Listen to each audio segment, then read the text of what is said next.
Hey y'all, what's up? It's Drea, and I'm here for my week 72-73 update. Yep, we're gonna mesh them together because that's how long it's been.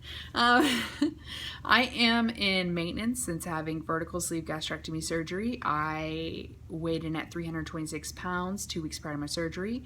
Weighed 305 day of my surgery. Did a 2-week pre-op liquid diet. So there is proof that after the 2-week pre-op liquid diet, which means 3 Premier Proteins a day, there's proof in the pudding, people. You will survive. I did not cheat, not once. I was very committed. I said I'm good. I said I'm done with it. I'm done being obese. I said I'm over it.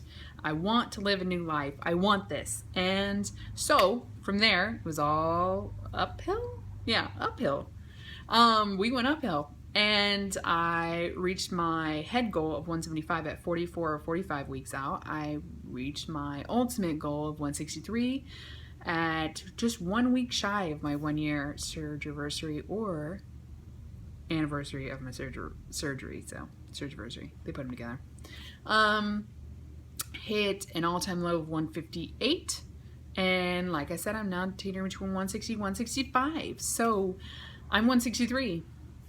Oh, you want to see what 163 looks like, right? I'm 31 years old. I'm 5'8", just to let you know. I'm from Hispanic heritage, because that does matter, because that's the reason why I may look or attempt to look like I have curves. So this is what I look like on my knees anyways. I'm going to go ahead and do this way. Let's twist it around. Got a little pudge going on. Kind of overdid it yesterday. And then there's really no butt back there anymore. You see that? That's like extra. Yeah. So this is a medium. And this is size 10 pants. Maybe it's better if I stand up, huh? Just for you for real quick. That's what it look like. At 163. Hips don't lie. And I'll give you guys a real, like, a real, the real. I'll give you the real at my next, like, monthly update. Ouch. Okay, so this last week was my husband's birthday, and from there, it was just a blur. I did get down to 160.6 this last week. Not this, yeah, the week before. I weighed in at 160.6. I don't know how the hell I did that. I was working out and I was eating 1,800 calories a freaking day. Not even kidding you. 1,800 calories a day. Was I eating more at a sitting? No. It was more of the fact that I kept eating at nighttime, and that bugged the shit out of me. But I was eating low carb foods. I was going over my carbs just a little bit. I was probably hitting about 30 net carbs, but that still doesn't knock me out of ketosis, so that's fine. It worked out. But this last week, I continued on with that pattern, but without working out, so thus the reason why I probably had the gain. I have not been working out, and I cannot even tell you why I'm not working out. There's no real big excuse for me. I'm just lazy. That's the bottom line. I'm just being lazy. But I had been committed to the keto lifestyle, and I'm still committed. I'm still doing it, okay? And that's exactly what it is. It's a lifestyle, okay? It's your life. And I told my husband, I said, look, normal people don't deprive themselves as much as I do, but I have to at least 6 days a week. So I gave myself another cheat day. A cheat day, as you all, if you've been following during my journey, whatever. If you've been following me, then you know that I used to give myself cheat days every week during the losing phase. Why? Because it helped me with my mental game. It kept me in the game. I felt like it really helped me. And I do feel like having that cheat day this last Saturday really helped me. It really did. I feel a lot better today. I don't feel so drained or out and about and just be like down and out and be like, you know, I've been watching some videos and people are like, I'm working out, I'm getting fit, I'm doing what I need to do. And I had once heard somebody say, why are you getting fit? What are you getting fit for? What's the point? Which that's true. You know, what is the point? I read also that because I have a sit down job, my life expectancy is probably pretty low. I do sit down for about 7 hours to 8 hours a day. When I come home, sit down for another 4 or 5 hours. So working out for 20 minutes a day isn't really going to do much for my health, as much as I would love for it to, but it does mentally help me. When I work out, I don't feel like I'm as hungry. Hunger is really more of a mental. My doctor always asks me, how many times a day do you eat? I say, I eat 5. Why are you eating 5? I said, because I have a smaller stomach than everybody else. And that's the one thing you'll read too. If you're starting the ketogenic lifestyle, they're like, you don't need to eat every 3 hours. It's a myth. And yes, for a normal person, doesn't need to eat every 3 hours. I have a baby tummy and I'm a full-grown woman. I need to eat every 3 hours. I do mentally get hungry. Mentally, I can get hungry every hour and a half, depending on how busy I am. If I get really busy at work, I forget to eat. I will forget to eat. I've never been to the extreme of not eating all day long, because I never let myself get to that point. Why? Because I know that if I eat such little calories, I'm gonna feel like shit. I feel better whenever I'm eating between 14 to 1600 calories a day. That is my sweet spot. Sorry. That's where I like to eat. So that is my eating pattern. The one thing that I do want to talk about in this video is I am now seeing in the real world, okay? Because it was a big thing for me whenever I went to the gym and people work out next to me and stuff like that. And I thought that was awesome. But now people that don't know you see you, or didn't know you, see you as a regular person. They see you as a fit, natural person. You're just a person. That's all we wanted to be. That's all I wanted to be. I wanted to fit into society. I just wanted to be a normal person. And now I know how normal people talk about big people. If it wasn't bad enough about how we felt about ourselves, and we used to think people won't care. Nobody cares. Everybody tells you nobody cares. No, they talk bad. And who do they talk bad to? Us. This guy. Why? Because I look like a normal woman. I look like a normal woman. I'm a normal sized woman. I went into my local GNC, or one of my local GNCs.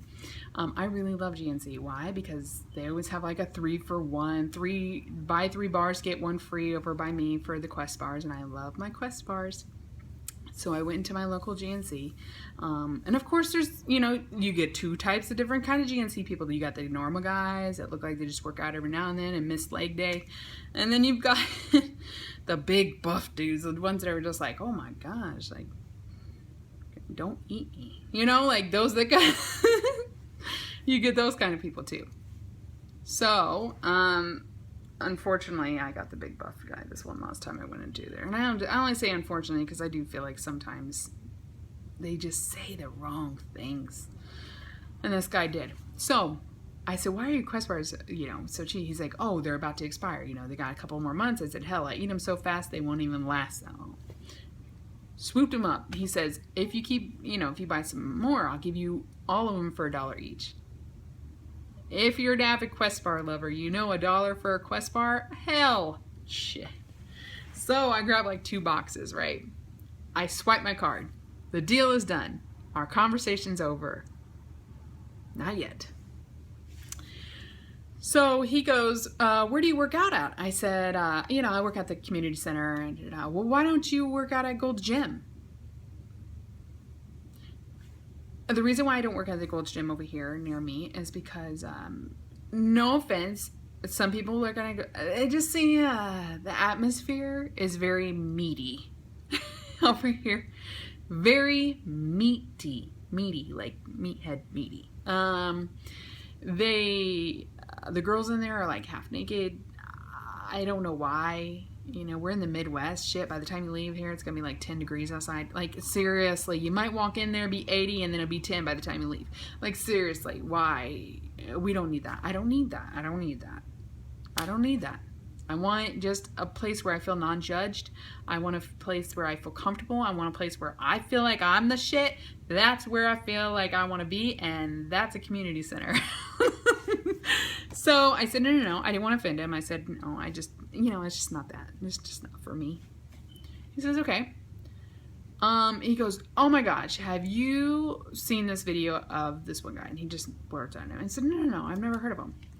Well, he put out this great video about how, like, you know, people that are obese that just need to get off their asses and just stop feeding their faces. I said, why did you have to give me such a great deal on these bars? And why did I have to swipe my card so quick? Damn it. So then I just, you know, politely told him, I said, I think coming from being a morbidly obese person myself, and his jaw just dropped. Like, oh God, you would have thought that he'd said that something like, people dying is stupid and my dad just died or something, you know. He was just like, oh my God. I said, I just don't feel like it's just about eating or diet and exercise. Most people that are obese have gone through some kind of trauma or gone through something in their lifetime where they find comfort in food. And you know, in some they can't help it. You know, some it's medically, it's a medical problem. So I feel like it's a little bit more than just diet and exercise. And that was my response. I mean, I was dumbfounded because you know what? The moment he said that, I was like, me. Are you talking to me about people that are big? I am big. Why are you talking to me? But then you catch your reflection. You're just like, oh, I'm that girl.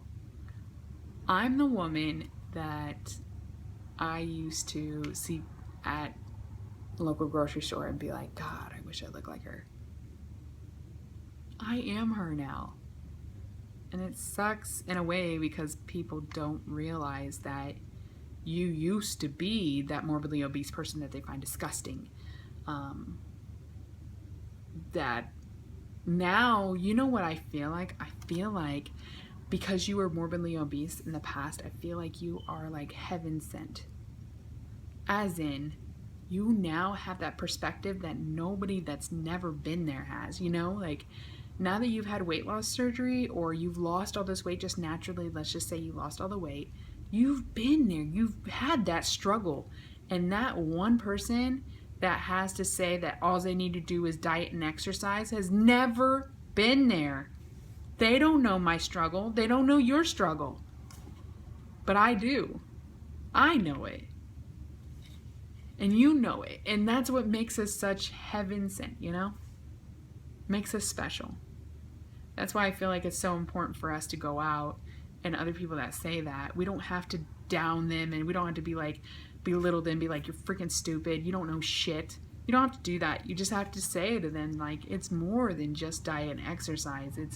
It's a mental game. And I will forever have to fight off my inner obese person. I will forever have to fight. I hope one day that it will go away, but I really strongly doubt it. I really feel like every day, every decision I make through what I want to do through the day, through my diet, or you know, revert back to that old habits, I have to fight those off every day. Not that person. So I will say that it's a blessing to be seen as a normal sized person or a normal person in society, but it also can be a bad thing too, because now you really get the other side of the story. You get to see what other people really think of you. But you know what's great about it is that you can now tell them in a nice way, because we don't have to be ugly to each other. You can just now tell them, like, I used to be obese and it's a lot more than just diet and exercise. Been there. So anyways, that was the one thing that I thought I want to talk about. I thought it was very, it was an eye-opener to me, because once he said that, I said, I felt like the 326-pound woman that I was. But I got my $1 a piece protein bars. Man, I stocked up on those things. So that's all I want to talk about this time. I will talk to you guys soon. It will be sooner than 2 weeks. Hope you all have a good one. Talk to you later. Bye.